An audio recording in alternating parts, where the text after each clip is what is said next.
Welcome to Menopause, Marriage and Motherhood, a podcast that's all about changing the way we view midlife and bringing the conversation about menopause out into the open. Each week we share stories, experiences and inspiration. We talk to experts on how to best navigate this time of life and find out how other people have not only survived but thrived through this time. I'm your host, Karen O'Connor. Hello and welcome. Today I'm here with Liz Ward. Welcome, Liz. Thank you for having me. You are, look, I'm so glad to have you here. So Liz is a registered dietitian nutritionist from Boston, Massachusetts, and co-author of the Menopause Diet Plan and Natural Guide to Managing Hormones, Health and Happiness. She and a co-author, fellow registered dietitian nutritionist Hilary Wright, are passionate about helping women feel and look their best during the transition to menopause and after menopause. They write about what they know. Both are postmenopausal women who are experts in women's health, and they blend science-based information with practical advice. So I'm going to go back to what we just said before I pressed the record button and not the stop button. You were saying about the difference between, was it managing your weight? How is it you put it? Because you put it really well. Weight gain or lack of weight management control that happens at midlife, I think, and that made you laugh. So it did make me laugh. Oh my goodness, yeah, the penny dropped then, because you can carry on eating the same things that you've always eaten in the same amounts, and then you hit menopause and you're like, you wake up one morning, you go, where's that jelly belly come from? Going on. You do. It does seem like you wake up one morning and say, hey, I didn't used to have a belly where I now have a belly. But it really did take time to accumulate. It's just, you just kind of notice it one day. Just got that little bit bigger one day where you went, oh, hang on. Yeah, right. Where you say, what's going on? So talk to me about that then. Well, let's come at this from that perspective. Let me go back a little bit. How did you end up as a nutritionist? Tell me a little bit about your journey into nutrition, and then your movement into specializing in menopause and postmenopause. Oh, my journey. Let's see. I can remember as a teenager watching a show about cancer and diet and being completely enthralled by it, that food had that much power, that it really was very helpful in these cancer patients. And then that got me more and more interested. Plus, I was an athlete in high school. I was a gymnast. And of course, we were always told, you need to lose weight, which back in the 80s was okay to say to people, high school age girls, that it was apparently okay to make them lose weight. But so I was interested in nutrition from that standpoint too. And then when I went to college, I wasn't kind of undecided, but then I just really went for it. And I just love women's health always because I'm a woman. And I thought, wow, how does nutrition affect me? And I wrote a pregnancy book when I was on maternity leave with my first child. I wrote a pregnancy nutrition book. And then I veered even more into women's health. And so I really believe that you should write what you know. If you're going to be giving advice, write what you know. So as Hilary and I went through life, we went to college together. We met in college in organic chemistry lab, and we moved through life together. We live in the same area. We're both registered dietitians. We both have 3 children. She has 3 boys. I have 3 girls.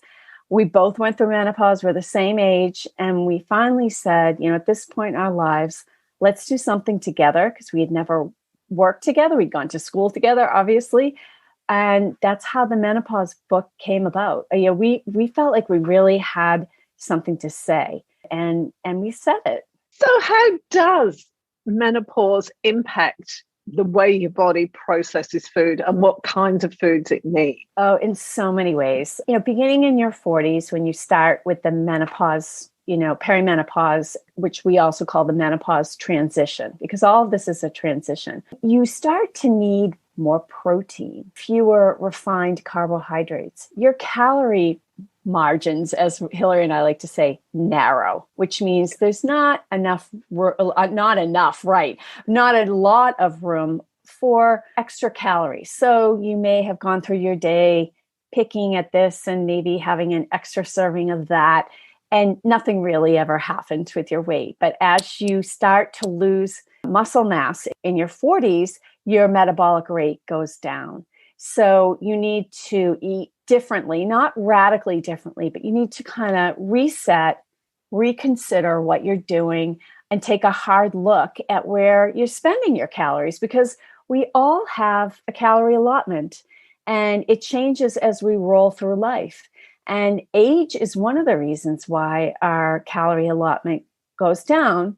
But really, age is mainly, when I say age, I really mean because we're losing muscle mass, we're losing muscle tissue. And if we keep that built up and preserve it as much as possible, we're going to preserve our metabolic rate as well. So there's a lot going on starting around age 40. By the time you hit 50, that's where you may, wake up one day and say, what the heck happened to my body? Where did it go? But really, you've been working on that for about 10 years. So why do we lose muscle as we age? It's just a fact of aging. It happens to men too.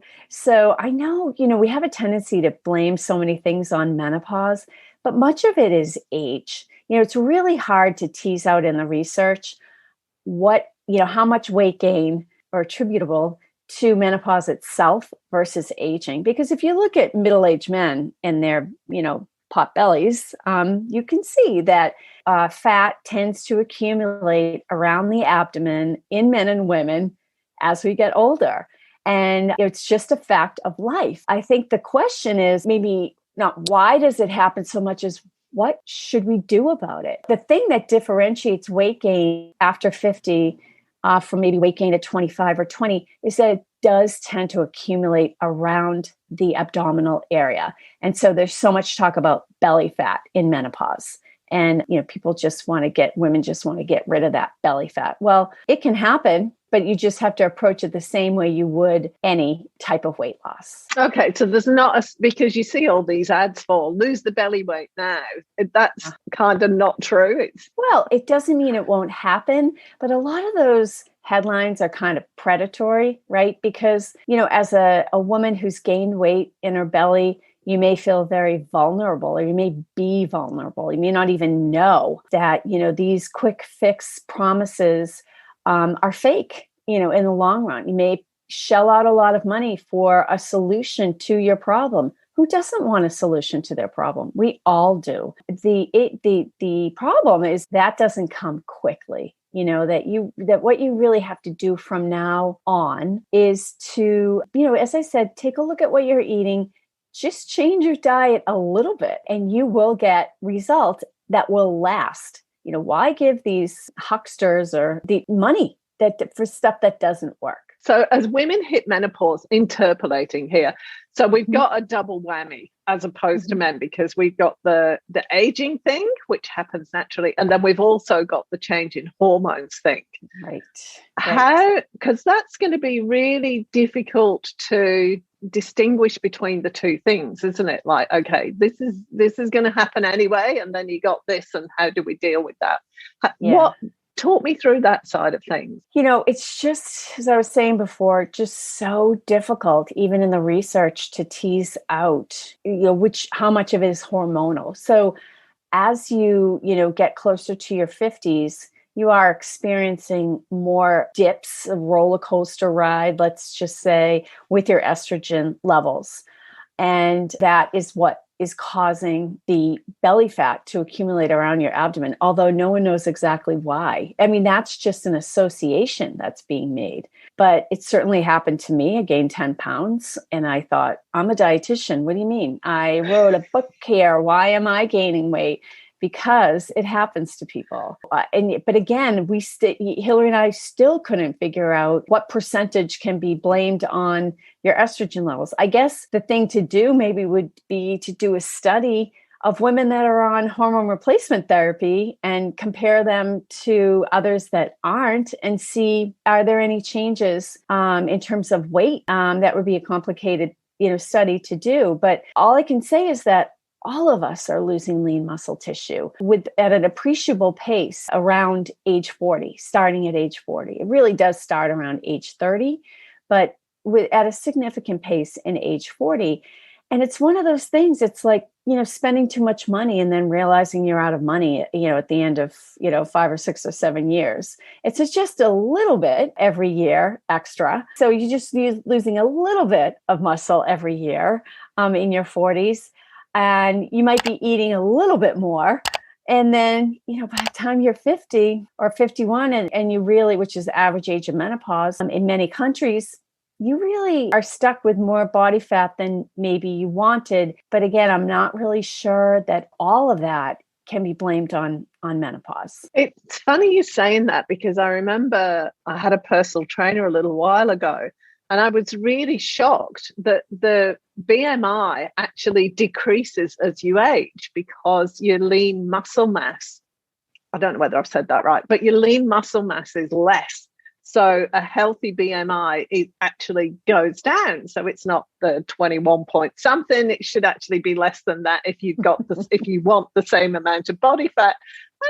Because I've trained my whole life. I'm still fit and I'm still healthy. Mm-hmm. But I was shocked that I was on the border between healthy weight and overweight for my age range. I was just like, no, hang on a minute. I know. But you've lost your muscle. Can't lose your muscle. It's something that we harp on a lot in the book. I mean, we devote an entire chapter to exercise in general, but weight training and other resistance training, and then coupling that with adequate protein intake, because that is the thing that I find is, and I don't know how it is there, but in the US, I don't think women eat enough protein, and they certainly don't eat enough protein after 50. And the research says that as we get older, we need more protein to, we can build muscle like a 30-year-old or a 25-year-old. We just need more protein to do it. So you can't expect to be lifting weights or, doing bands 3 times a week and getting muscle if you don't also provide your body with the raw material, which is the protein found in foods, to build that muscle. That's really interesting, because I was a swimmer when I was younger. So I was just carbohydrates, because of the swimming training. Yeah. And then when I was probably in my early 40s, it started switching to more protein. And then in my 50s, it really went much more heavily protein based and not so many carbs. And I did try the keto diet for a while, and my body, I could do it I think for about 9 months, I reckon. And then my body just went, no, you need more carbs. Yeah. So I kind of introduced more carbs again. But I have noticed that I'm a meat and vegetables kind of person now, whereas I never was when I was younger. But it's interesting you saying that, because I didn't make the connection between meat or protein and muscle mass. It's like, okay, right, that makes sense now. There's a big connection. Even in swimmers now, I think we know a lot more about swimmers. I mean, we want them to build their muscle as well. Of course, they need a lot of fuel, and the fuel is the carbohydrates and the fat. So that's going to provide a lot of calories. But, things do change as you get older. Your taste changes. Your attitude about food changes. You may like more foods now than you did when you were a kid, or even in your 20s and 30s. And I found exactly the same. I eat way fewer carbs than I used to, but I'm not on a no carb diet or even a low carb diet, but I pick and choose wisely. It's what we call nutrient rich foods. I don't need to eat 4 or 5 or 6 cookies like I used to. I mean, I would just down them and just be, done with it, because you had a faster metabolism. Now it's like, well, I'll have 1 or 2, because that's really all I can spare. You start to know where your body's at, and you start to know what you can spare in terms of extra calories, and really what your taste preferences are. You may find that you feel better by eliminating chips and sweets and things like that, and alcohol, and you just feel better, so you go with it. In terms of what you should eat, like we keep hearing about, don't eat sugar, don't eat too many fats, don't eat too many carbs, don't eat, I'm gluten intolerant, so don't eat anything with wheat in it. What are the better for, because the other thing for me is my body really doesn't like soy. So that puts a lot of vegetarian foods out because tofu's out, tempeh's out because tempeh's wheat-based. And this is all as I went through menopause, all of a sudden my body just went, no, you're not eating any of that stuff. And it's grains and legumes are just grains, hardly at all. Legumes, small doses, but not soy. And nuts are the other things that my body's decided it doesn't like to process too much. And that was literally, as I went through menopause, more and more things started dropping off. What is that all about? Is that just your body? I don't know. I mean, you're a complicated case. Yeah, things definitely change. Your gut changes in menopause. It gets slower. You may feel more constipated. You may just have more bloating. Also, as again, we're trying to separate out what's going on with age and what's going on with menopause. But as we all get older, our immune system also declines ever so slightly. And, most of your immune system is in your gut. So if your gut's changing, your immune system's not doing maybe as well as it should, and maybe you found you're allergic to something all of a sudden. So again, I mean, there's just so many different possible reasons, but it's hard to say for you as you get older. I mean, I've developed reflux. That was something that I didn't have in my 40s, but I have it now in my 50s. Is that age? Is that menopause? It's really tough to sort it all out. And as Hillary and I like to say, it's like a perfect storm of factors. They're coming together, swirling out around in the stormy waters. And you're like, okay, how is this going to turn out? Like, where is this going to lead me? And you don't always know, but you just have to roll with it. And be knowledgeable about what you should be doing in the most basic way is going to be really helpful. So you need to avoid gluten and legumes, but the next person may not need to do that. Our basic rules, the menopause diet plan is like a mashup of the DASH diet plan and the Mediterranean style of eating. It's plant-based, but not animal food free. It's higher in protein than either one of those, eating plans, because I mentioned protein's so important. It's low in refined carbs, but not low in carbohydrate. And it's moderate in alcohol. If not, I mean, we can talk about alcohol, but we don't suggest that you drink. But if you want to drink, we have guidelines. Again, not that we invented, but from reputable organizations. I think about getting a lot of the junk out from our standpoint. I think you're just kind of cleaning house in a way and really saying, what can I do without? How can I do with one glass of wine instead of two? Can I maybe have cocktails on one night of the week instead of, two? Do I need those chips? Do I really need them?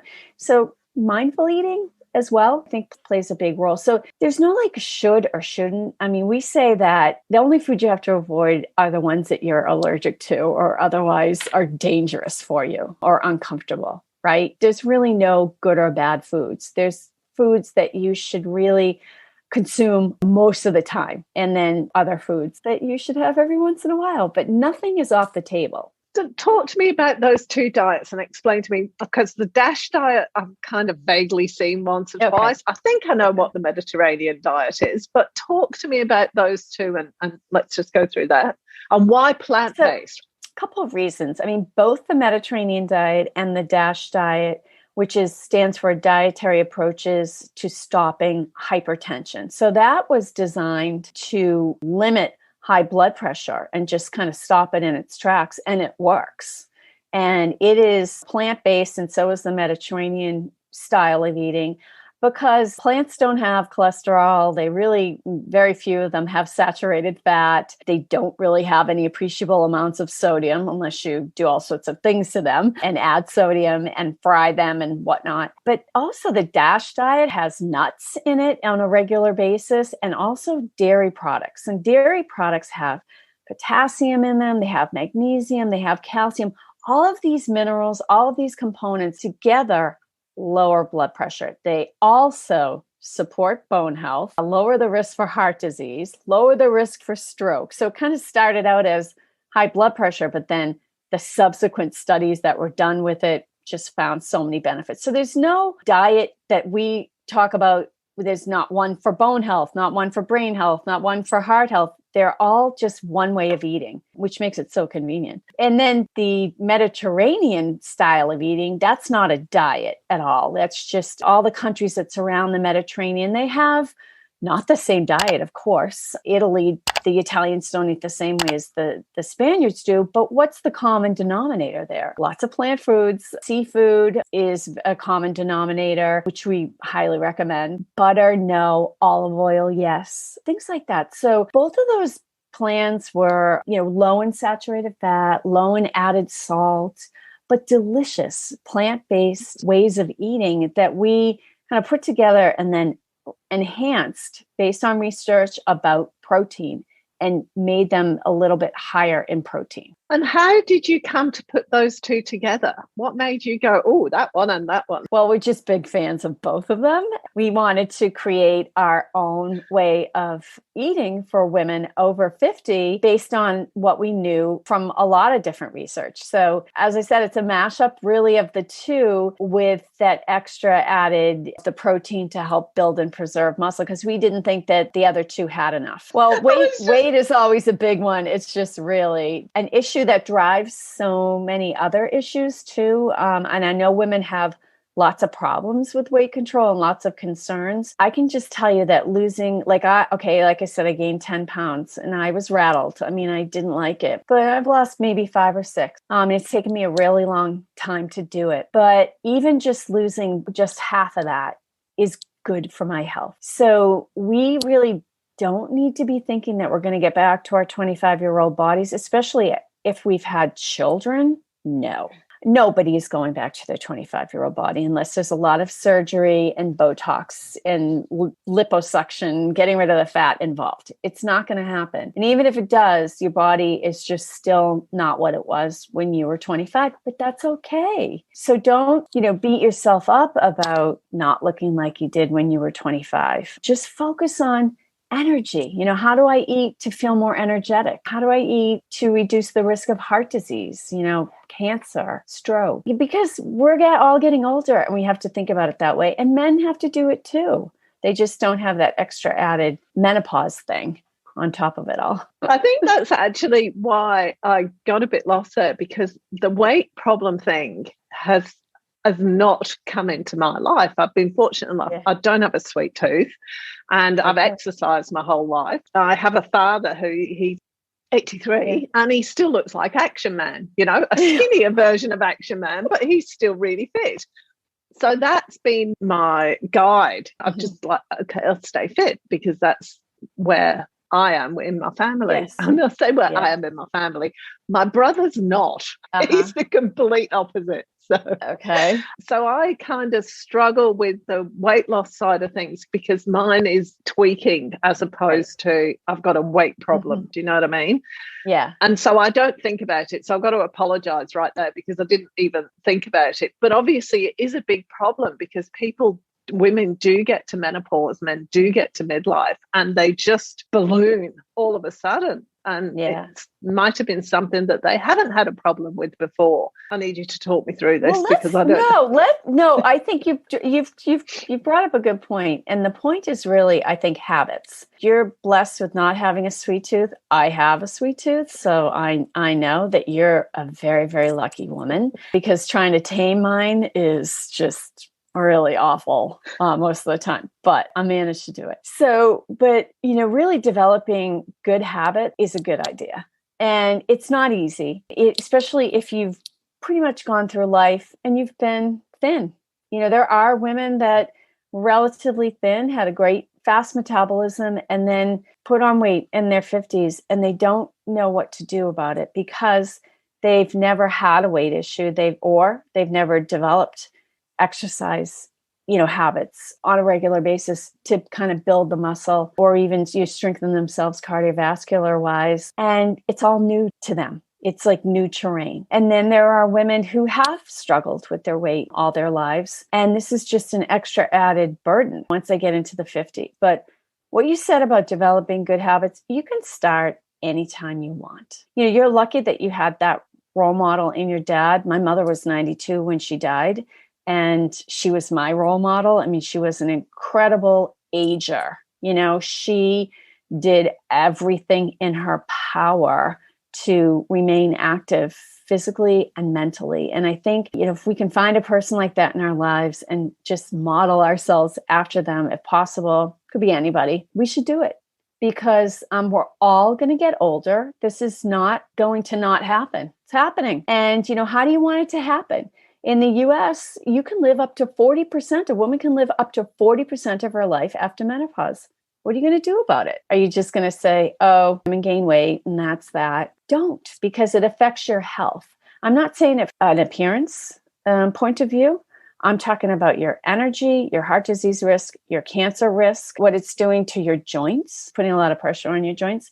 So feel better, make a few changes and focus on how you feel, not, oh, I have to get this 20 or 30 pounds off. It'll come off. That's a good point, actually, because I think that's one of the things that I've always done instinctively. How does this make me feel? Do I feel good when I've eaten that? And that's kind of carried me through.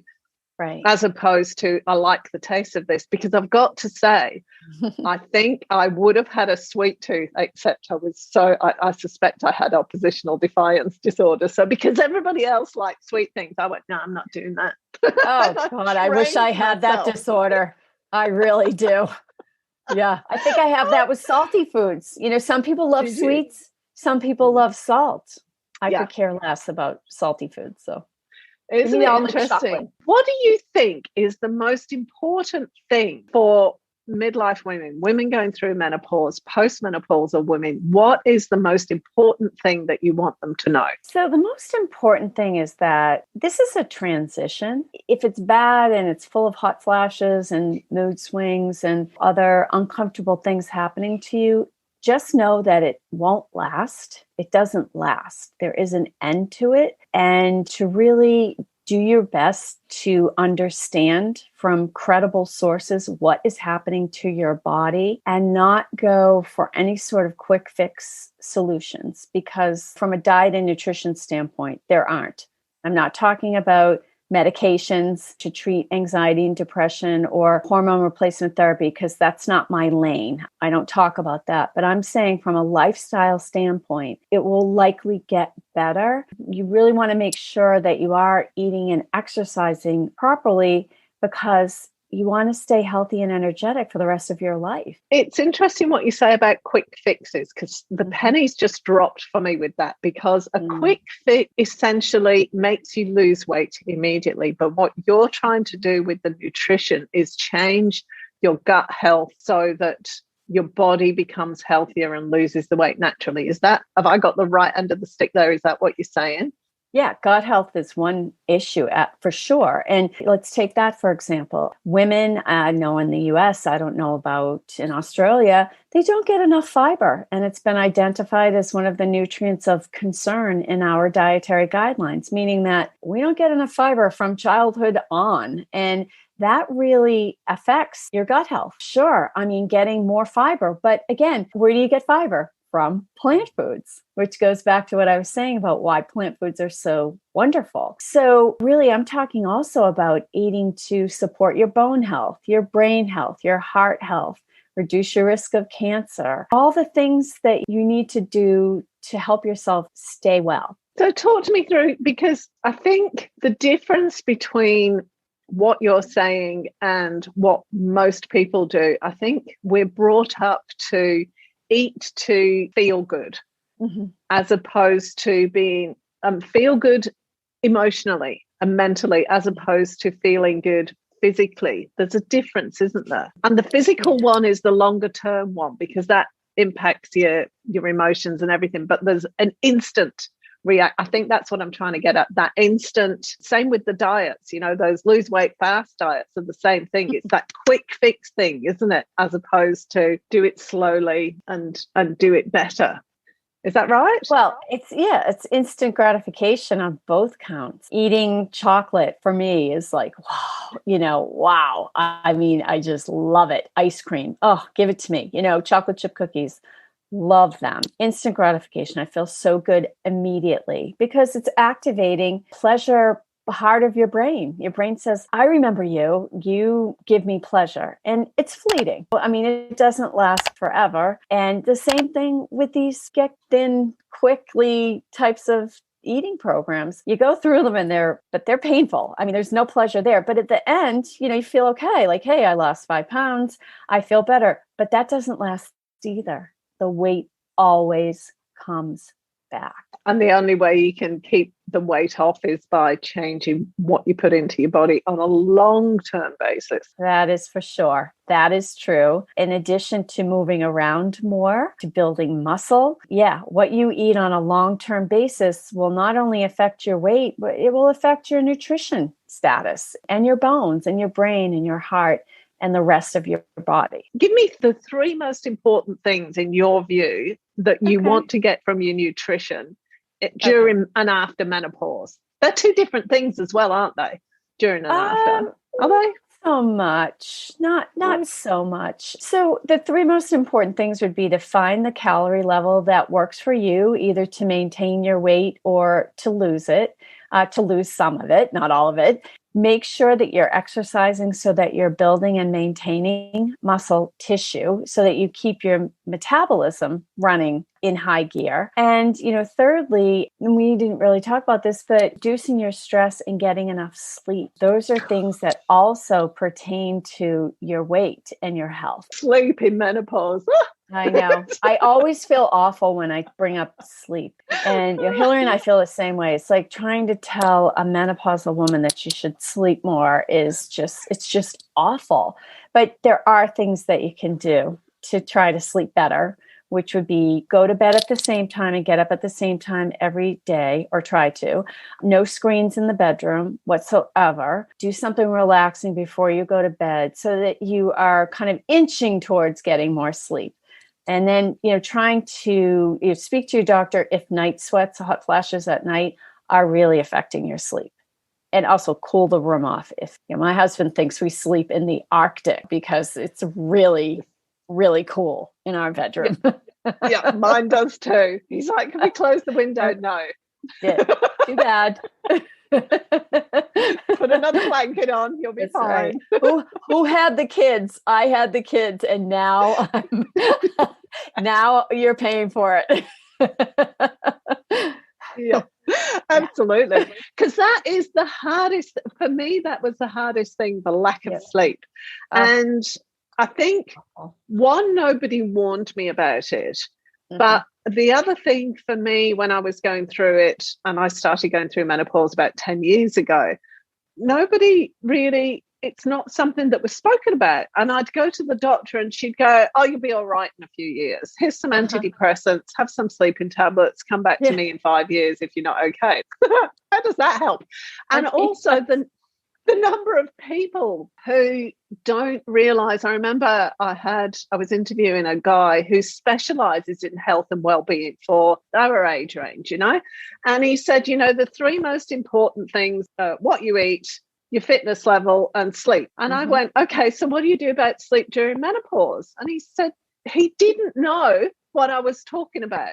He had no clue that women who go through menopause have an issue with sleep. And I said, well, you can't sleep half the time. If you get 4 hours a night broken sleep, you're really lucky sometimes. Right. And that goes on for years. It's like having infants all over again, right? Yes. Where you just are just so tired during the day and you can't think. The other thing that interrupts, sleep at this point in our lives is, all the different situations that we're in. For example, we may be caring for an elderly parent or two while there are children still at home or going off to college. We may have financial difficulties because we're coming into a retirement age. There's so many different things that are going on all at the same time that may affect your ability to sleep, not just hot flash. It's, again, that perfect storm rolling around in your head at night.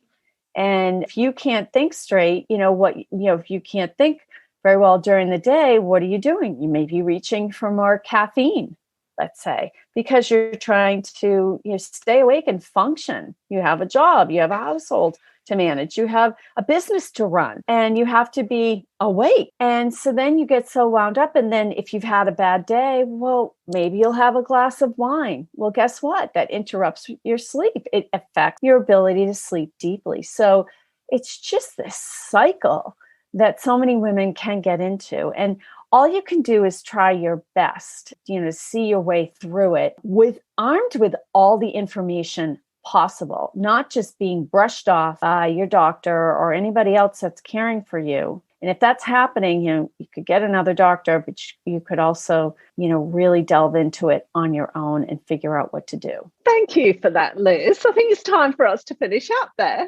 Thank you so much. I really appreciate it. Oh, it's my pleasure.